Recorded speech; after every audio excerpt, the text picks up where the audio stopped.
and we are going to complete the discussion on transformer that we had started last time, and also enter into a discussion on the transform domain circuit analysis, that is circuit analysis in the S domain by taking Laplace transform. To continue the discussion on transformer, we were considering a circuit of two magnetically coupled coils where the inductances are L1, L2, resistances R1, R2, and we had considered a switch closing at t equal to 0 in series with a battery capital V. And the dots were like this, the mutual inductance M is this, and our equations were VUT equal to R1 I1 plus L1 I1 prime plus M I2 is in this direction, that is I2 enters the dot, that is the convention, M I2 prime, and 0 equals to M I1 prime plus L2 I2 prime plus R2 I2. These are the equations. And by integrating the equations from 0 minus to 0 plus, we had shown that the condition that is to be satisfied is L1 L2 minus M squared multiplied by I1 0 plus minus I1 0 minus, as well as I2 0 plus minus I2 0 minus. Both of these quantities have to be equal to 0. There are two equations written in the form of 1. This comma indicates that it is either this or that, alright. And we argued that if L1 L2 is greater than M squared, that is if the coefficient of coupling is less than 1, then the currents in the two coils have to be continuous at t equal to 0, that is I1 0 plus must be equal to I1 0 minus, and I2 0 plus would be equal to I2 0 minus. This case we had considered in details. To summarize, if L1 L2 is greater than M squared, then the currents would be continuous. I1 0 plus would be I1 0 minus, and I2 0 plus would be equal to I2 0 minus. However, this is not the case if L1 L2 is equal to M squared, that is if the coils, if the transformer is a perfect transformer, that is the coefficient of coupling is equal to 1, then we shall show that these two shall not be valid.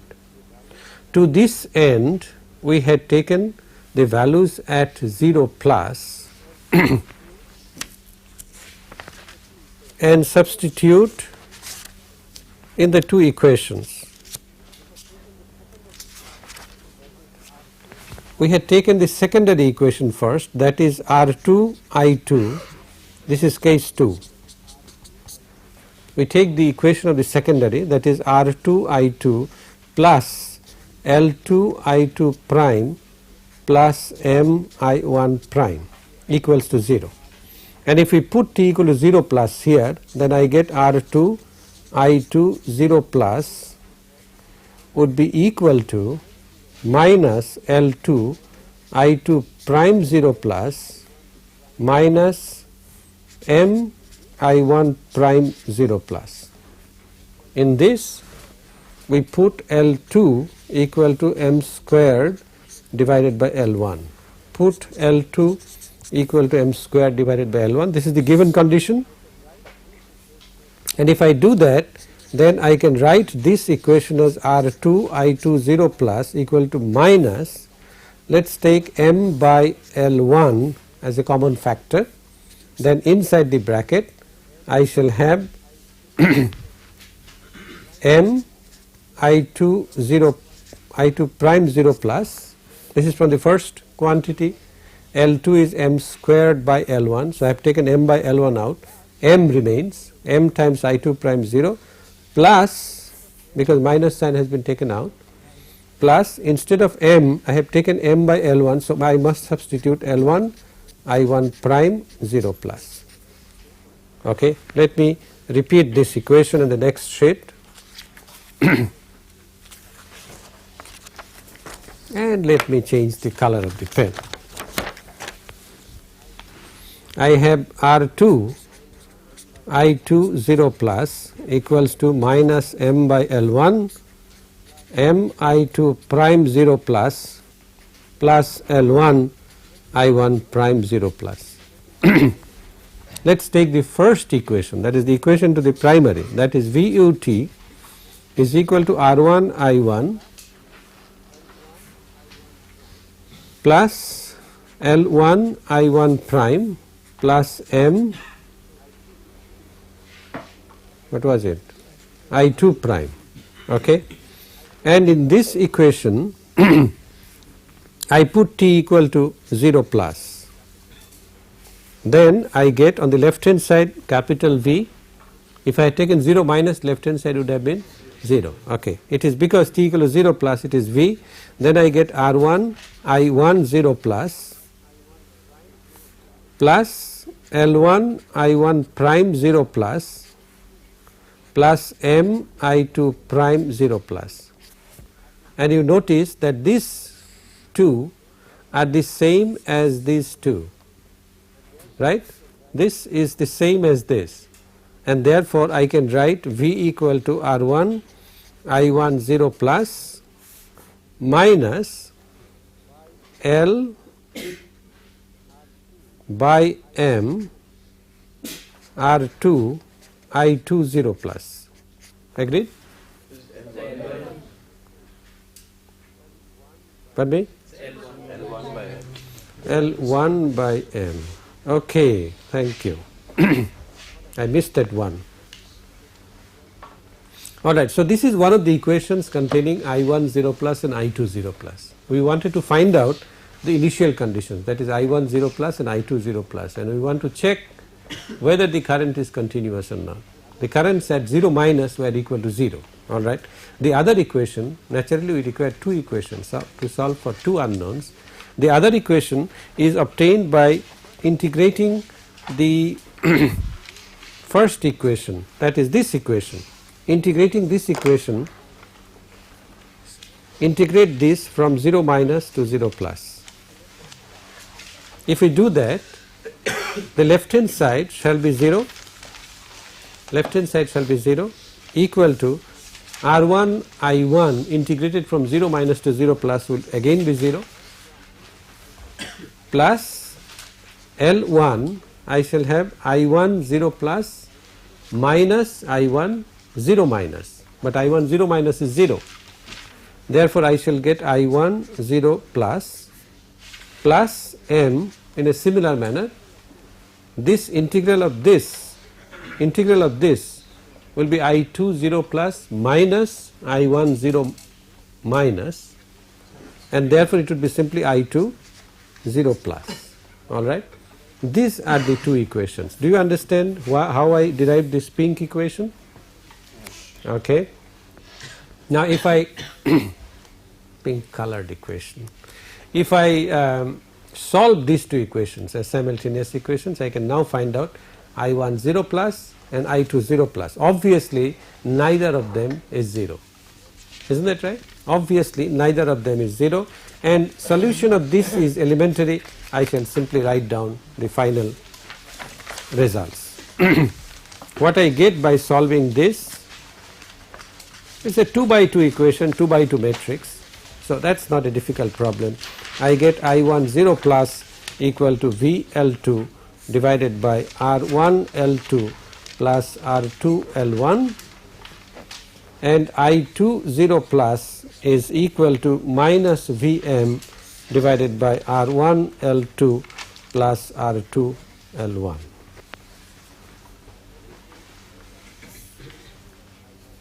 And you see these are not equal to I1 0 minus, not equal to I2 0 minus. Now this is very good as far as mathematics is concerned. We have shown mathematically that the currents in the two coils are not continuous at t equal to 0 if the set of coils constitutes a perfect transformer. That is, if the coefficient of coupling k is equal to 1, the currents are discontinuous. Now physically, can we explain this negative sign? Can we explain this negative sign? Let us go back to the circuit.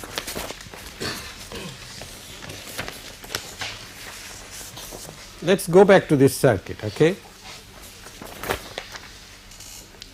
T equal to 0 plus is an instant immediately after the switch is put on. When the switch is put on, this voltage suddenly rises, okay, and you know that the dot means that this voltage, the potential of this point, also rises simultaneously. And if this rises, then obviously the current through the resistance would be in this direction, whereas our convention was that I2 flows into the dot, and that is why I2 has come negative. Is that okay? Whereas here current is forced through L1, and therefore the direction of I1 is the same as that of I1 0 plus, but I2 0 plus is opposite to I2 0 minus, and that is why the negative sign comes. Is that okay?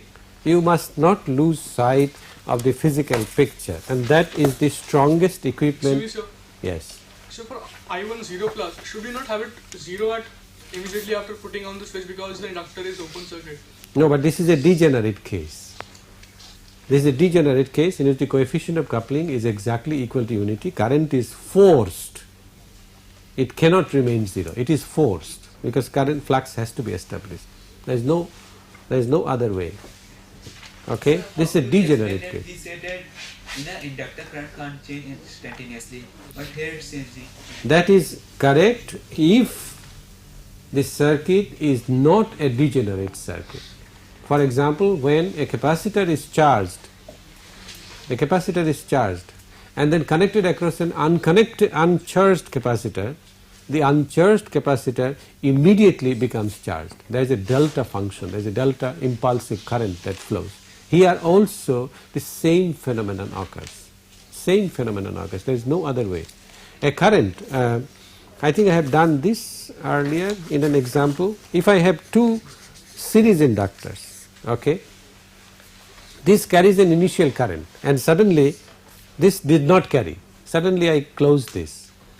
The current has to flow, the flux has to, and therefore an impulsive voltage appears across the inductor to force a current through L.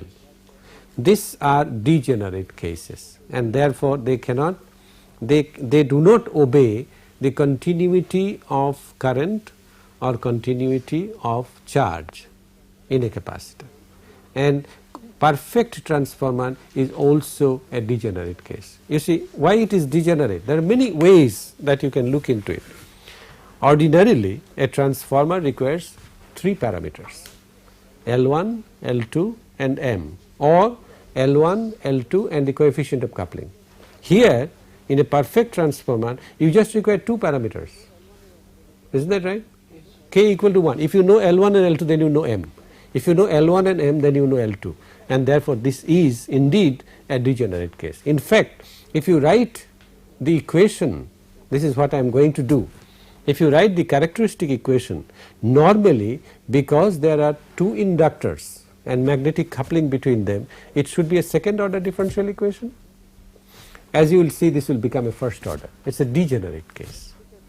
Alright, let us look at that. Let us look at the characteristic equation. So how long does this current I2 flow in the reverse direction to what you've taken it to be? Because in a steady state, That you have to solve for the when it becomes 0. yeah. You have to solve for, you see, ultimately current I2 shall become equal to 0, and it can be shown that I2 continues to flow in the negative direction. So what do you mean by degenerate case? Degenerate means it cannot be treated, that is there are redundancies. So there are 3 inductors here, L1, L2, M, but one is redundant because it can be specified in terms of the other 2.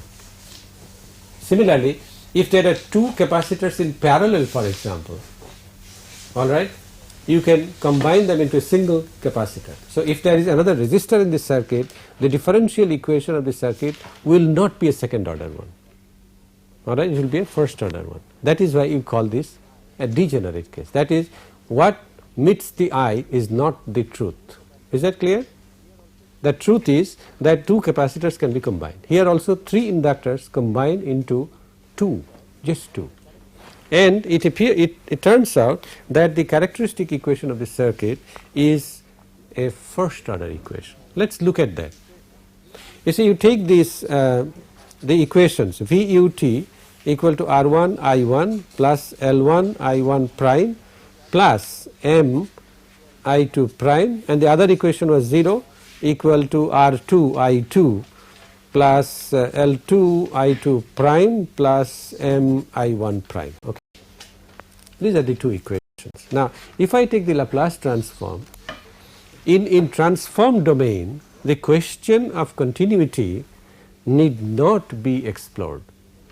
Okay. You see, if you are in the time domain, then the differential equations have to be solved, and differential equations require initial conditions. The initial conditions are not 0 minus, the initial conditions are 0 plus, and therefore you had to find out I1 0 plus and I2 0 plus. If you work in the transform domain, no such complication arises, and this is the advantage of transform domain, that you can go straight from the equations to the transform domain without bothering whether the current was continuous or discontinuous. As you shall see here, if we take the Laplace of both sides, both the equations, then I get R1 capital I1 plus S L1 minus L1 I1 of 0 minus, because Laplace is 0 minus to t, and this is 0, and therefore you need not bother about it, plus similarly S M I2, and then you have 0 equal to R2 I2 plus SL1 I1, yeah, okay, plus SL2 I2 plus SM I1, and the matrix would be SL1 plus R1, SL2 plus R2, M and M multiplied by, notice this carefully, I am not playing any tricks, straightforward calculation. You know that I1 and I2 shall have in the denominator the determinant of this matrix. The determinant of this matrix equated to 0 gives you the characteristic equation. All right. Is there some sort of axiomatic that the determinant equated to 0 is the characteristic equation, or? Well, this is one of the ways to find the characteristic equation. The characteristic equation, you have to go back to the differential equation, try a solution of the form e to the st, then the algebraic equation that you get is the characteristic equation. This is a simpler way of making the characteristic equation. So putting the determinant is equal to 0. That's it will give the same thing. If you have treated the original equations, put e to the st, I1 equal to k1 e to the st, I2 equal to k2 e to the st, then you will get the same thing. Okay. So, the characteristic equation now becomes SL1 plus R1 multiplied by SL2 plus R2 minus M squared equal to 0, and you see that this the second power term in S, it is S squared L1 L2.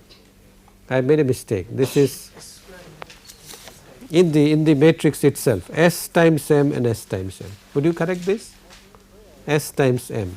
So, you get S squared M squared, and since M squared equal to L1 L2, you get a first order characteristic equation. That is, you get S L1 R2 plus L2 R1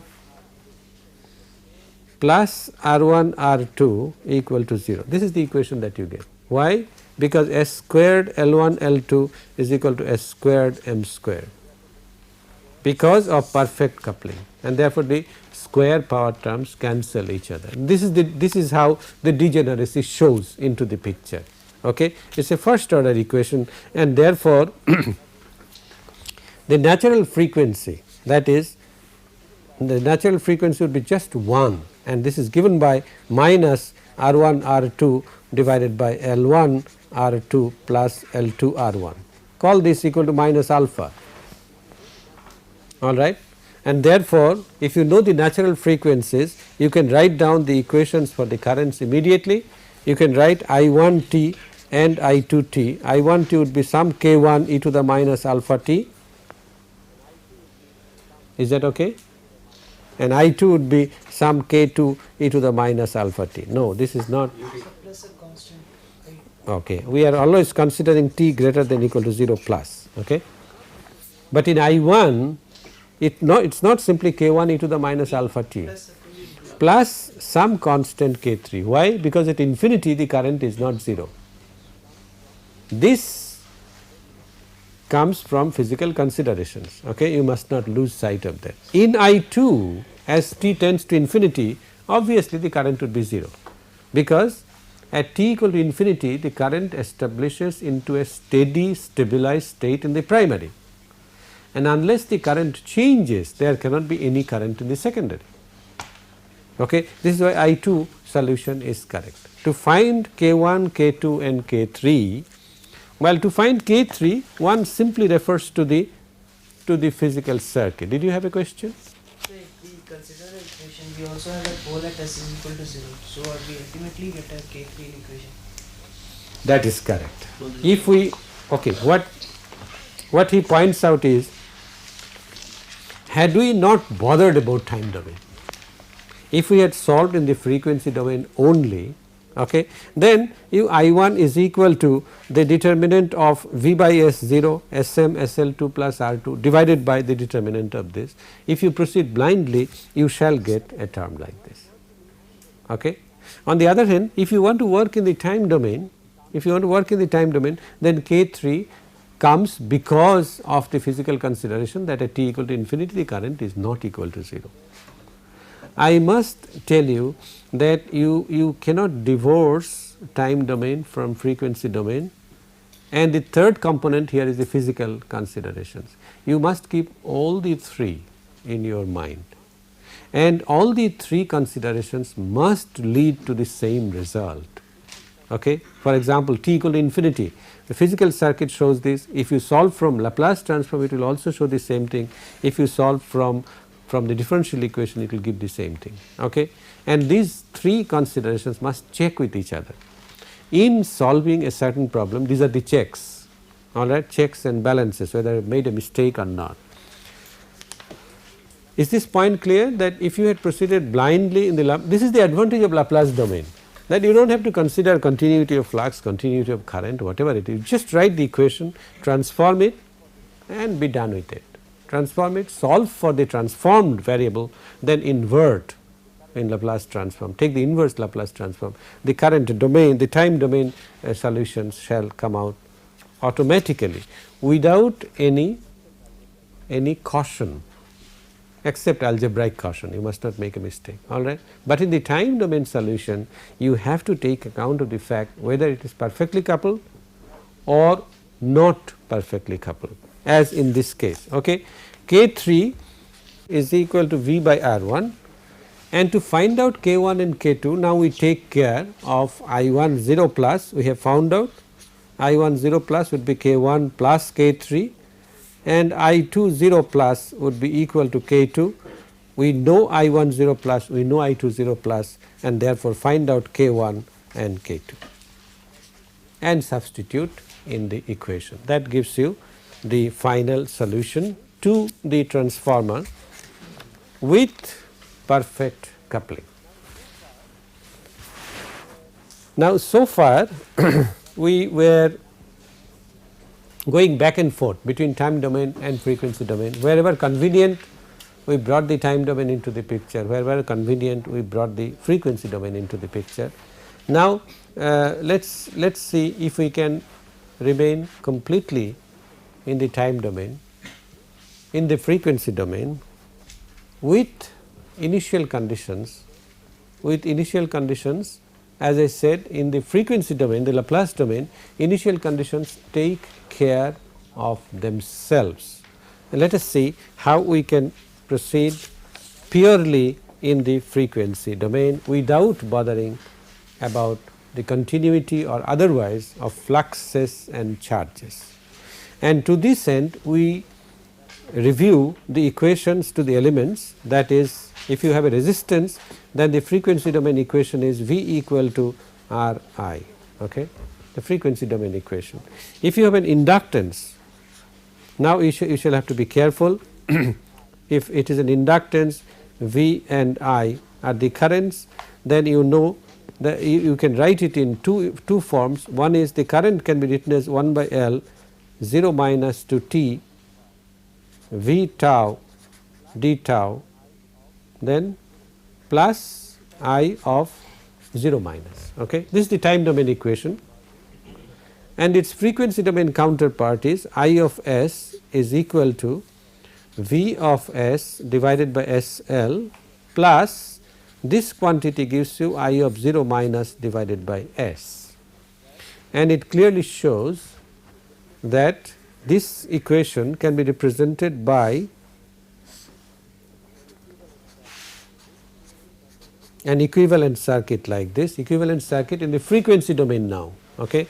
Equivalent circuit is, you have an inductor without any initial conditions, this will take current V of S by SL, and this can be taken care of by a current generator whose value is I of 0 minus divided by S. This is the frequency domain equivalent circuit of an inductor. It is in the form of a current generator in parallel with an inductor. This was the same type of equivalent circuit in the time domain. The exception is that the current generator now is divided by S. In the previous case it was not, it was simply I of 0 minus. Okay. It is important to distinguish between the time domain and frequency domain equations.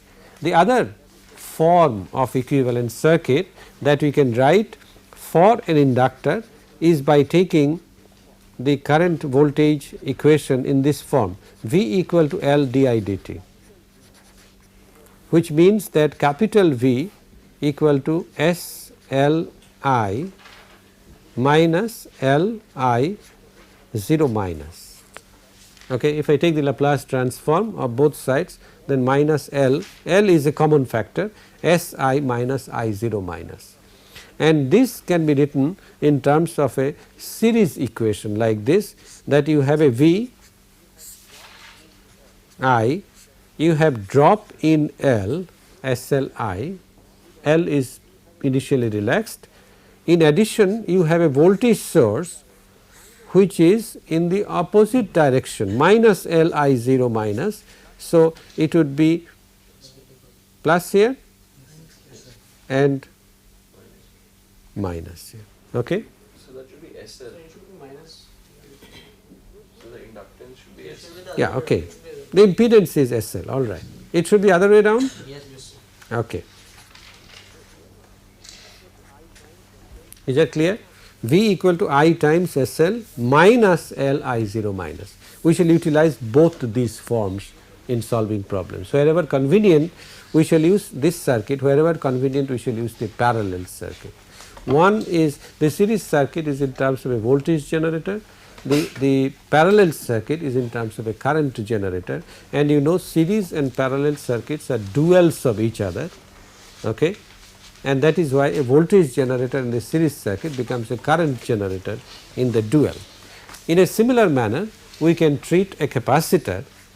In a capacitor, V and I, the equation is V equal to integral 0 minus to T I tau d tau plus V of 0 minus, okay, and a Laplace transform. I made a mistake,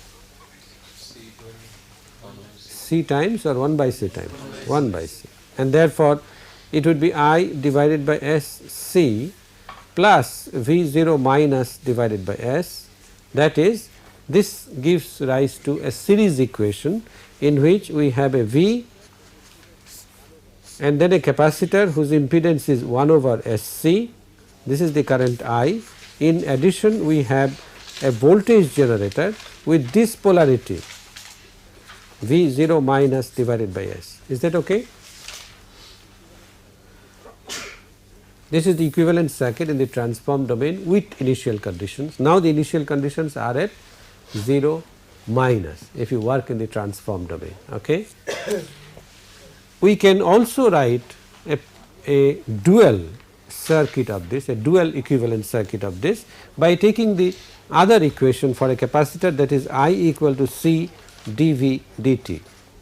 Then I have capital I equal to C S times V minus V of 0 minus,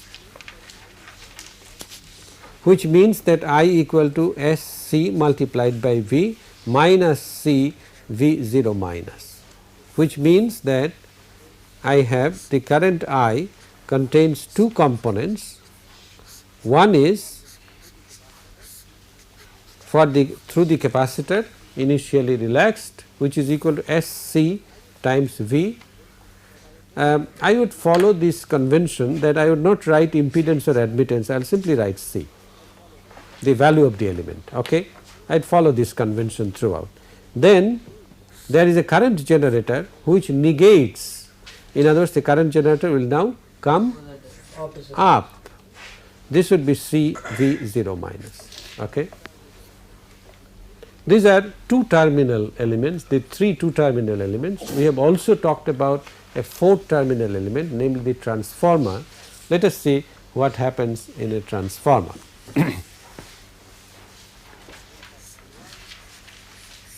We have L1, L2, the mutual inductance M, let us say these are the dots, this is V1, this is I1, V2, I2. Then my equations are V1 equal to L1 dI1 dt plus M dI2 dt, and the corresponding equation is V2 equal to M dI1 dt plus L2 dI2 dt. Okay. Now, if I transform the two equations, the first one gives you capital V1 equal to L1 S I1 minus L1 I1 of 0 minus, this is the L1 dI1 dt, and the second equation gives SM I2 minus M I2 0 minus, all right, term by term. For the second equation I get V2 equals to S M I1 minus M I1 0 minus plus S L2 I2 minus L2 I2 0 minus, all right. And these equations written in pink color can now be represented by an equivalent circuit like this. I will reproduce these equations in the next slide. V1 equal to S L1 I1 minus L1 I1 0 minus plus S M I2 minus M I2 0 minus, and V2 equal to S M I1 minus M I1 0 minus plus S L2 I2 minus L2 I2 0 minus. You see, when I write this, when I write the equivalent circuit, the coupling, the magnetic coupling has been taken care of. No longer do we require a coupled circuit. Well, it is a coupled circuit, but not linked by magnetic flux. As you will see, we have V1 and I1, and on the other side we have V2 and I2. Now, let us construct V1. V1 first is drop in L1. So, we have an inductance L1, then a voltage generator which opposes the flow of current, namely this would be negative and this would be positive, and the value of the voltage generator would be L1 I1 0 minus, agreed, this first equation. Then we have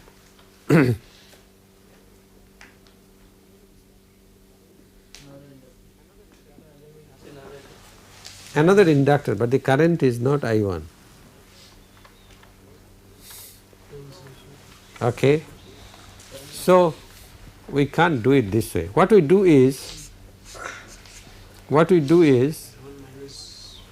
we take an L1 here. Okay, we don't remove the coupling still remains. I'll show you how. We take an L1 here,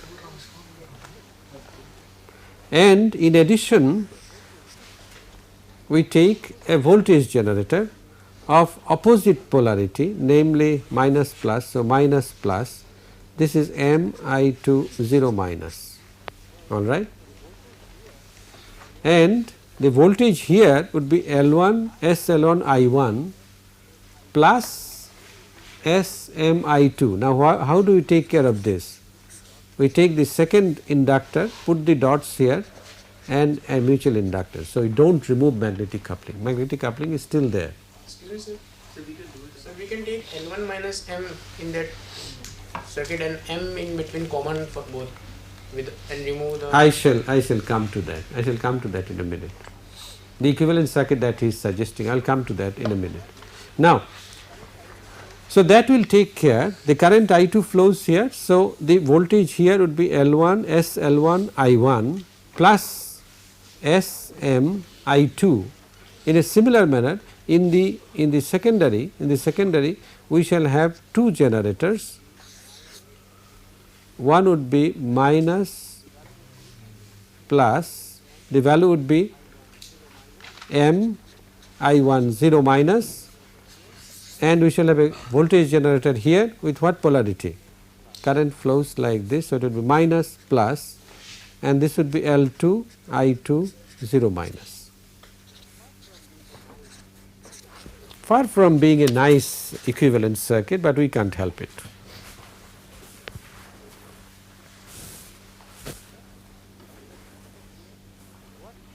Is that clear? What I have done is, I have taken the initial conditions away from the coupled coil. This coupled coil has no initial condition, that is, initially it is de-energized. The two voltage generators that arise, L1 I1 0 and M I2 0, I have separated them out. Another way of looking at it, the variety is the essence of circuit theory. There are many ways that you can look at a particular thing. You can combine these two generators along with the external generator and say that in a coupled circuit the external voltage sources are are supplemented by initial conditions, which in terms of equation means that this is taken to the left hand side, this is taken to the left hand side. Okay? And therefore, you have, instead of V1 you have V1 prime, which is equal to V1 plus L1 I1 0 minus plus M I2 0 minus. Okay? All right. Now, the question that one of the students asked is a very interesting question. We will solve a circuit, we will take an example, but let me answer that question first. Suppose we have L1, L2 and M. These are, let me write in terms of transform domain quantities V1, V2, I2 and I1.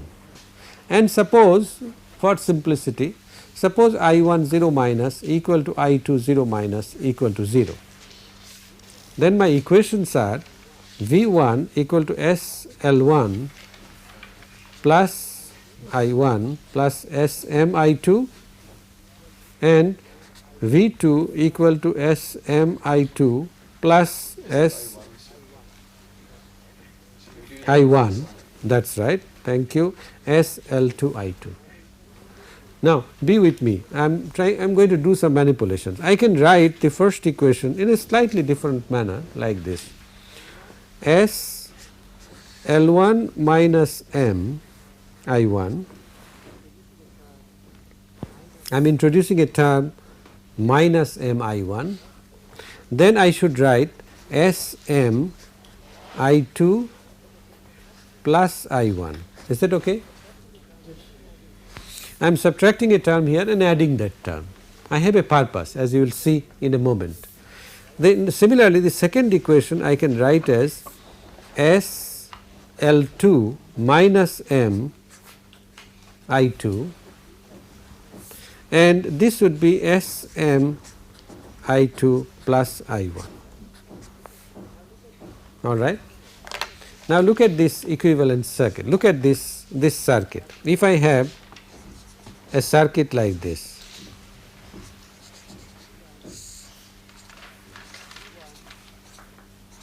V1, V2, I1, I2, okay, and these inductors are L1 minus M, this inductor is L2 minus M, and this is M. Okay. And you write the equations for V1 and V2.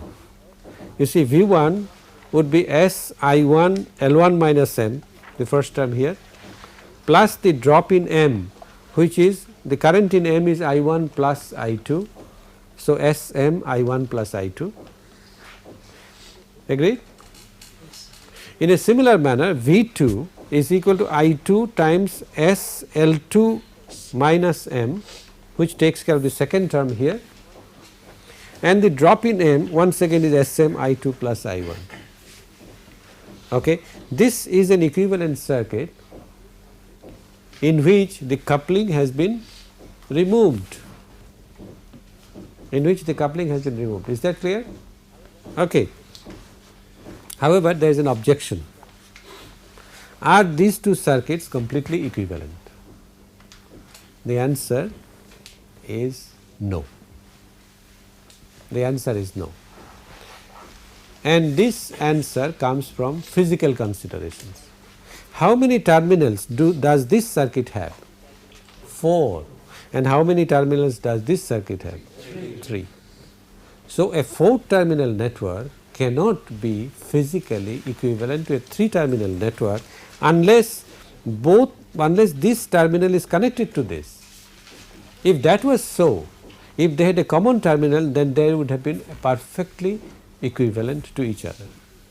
However, this equivalence is mathematical equivalence, and this is where mathematics can be dangerous to a circuit theorist. For example, if these two potentials in an actual circuit differ by, let us say, 1 kilovolt, and you are designing a circuit on this basis, then short circuiting this might lead to a very large spark and a very dangerous situation. All right. One must not lose sight of that. Yes, what this gentleman said, these are equivalent, but they are only mathematically equivalent. On the other hand, if these two are connected together, then they would have been exactly equivalent to each other. All right. We shall use this equivalent circuit later in some other context. All right. We shall use this equivalent circuit. Now let us work out an example. And this example is a battery of 1 volt switched on to a circuit. I beg your pardon, it is the other way around, switched off from a circuit, in which there is a capacitance of 1 farad and there is an inductor of half Henry and a resistance of 1 ohm. The problem is to find V1 and V2. And here we shall work, the problem is to find V1 and V2 in the time domain, but we will prefer to work in the frequency domain. The only thing that we need is we have to find out if this current is I, we have to find out V1 0 minus. You see, before t equal to 0 the switch was in the on position, and therefore V1 0 minus would have been 1 volt. And in the on position, when the current has stabilized in this circuit, obviously I of 0 minus would be equal to 1 volt divided by 1 ohm, so 1 ampere.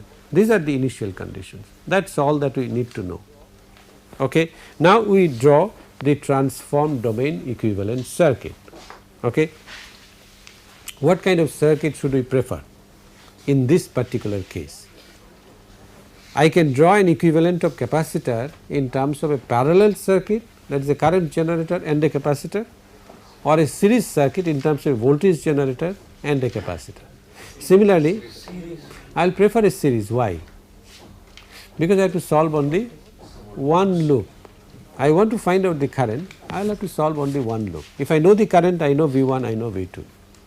So, I will use the series circuit, not the parallel. It is not that if you use the parallel circuit, it will not work. Yes, it will work, but you will have to do a little more algebra.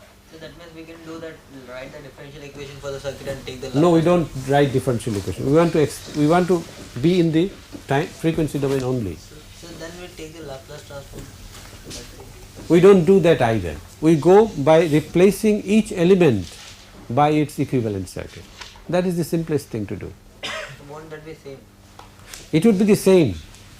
It is like God. There are many ways, but you reach the same point. It is also like infinity.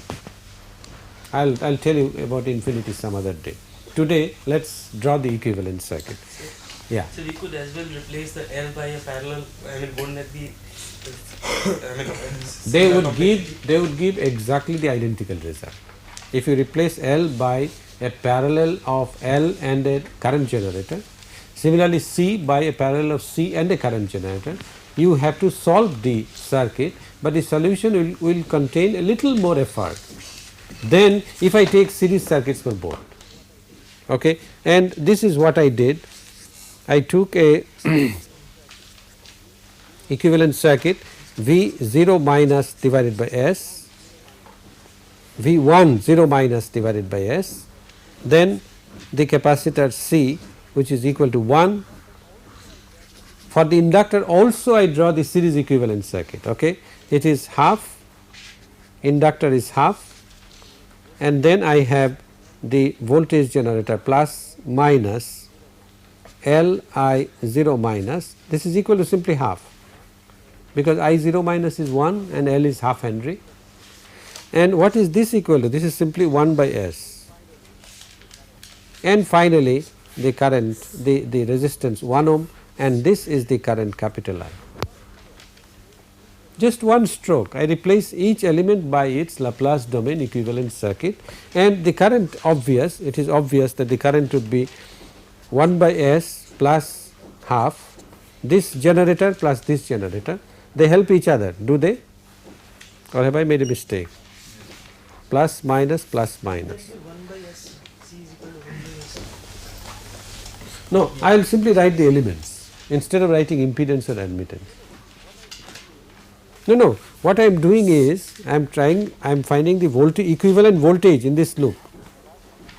This is half plus 1 by S, but they drive a current in the other direction. If this is my direction of current, obviously I should put a negative sign, okay, divided by the total impedance of the circuit, which would be 1 by S for the capacitor, then S by 2 for the inductor plus 1. Agreed? Please explain the minus. So there shouldn't be an issue. Oh, there should not be indication. Okay. That is right. This current generator tends to send a current in this voltage generator. This tends to send in this direction, which agrees with I. Okay. Done. And if you now simplify this, if you simplify this, you get I equal to S plus 2. I leave the algebra to you, divide by S plus 1 whole squared plus 1. I have written this in this form with a particular motive. The motive is that I will simply find out the inverse transform by inspection. I will write this as s plus 1 divided by s plus 1 whole squared plus 1. And therefore, small I t would be equal to, the inverse of this is cosine t, e to the minus t cosine t, inverse of this, and the inverse of 1 by this is sine t. So, e to the minus t cosine t plus sine t. And since V2 is the drop across 1 ohm, this would also be equal to V2. Alright? Okay. How do you find V1? How do you find V1? Capital V1. Let us look at this circuit. This is V1. No. I do not integrate, I do not do anything. This is V1, and obviously V1 is equal to 1 by S, this voltage generator, minus the drop in the capacitor. Alright. So, V1 is equal to 1 by S minus I divided by S, and I already know I. Substitute this and simplify.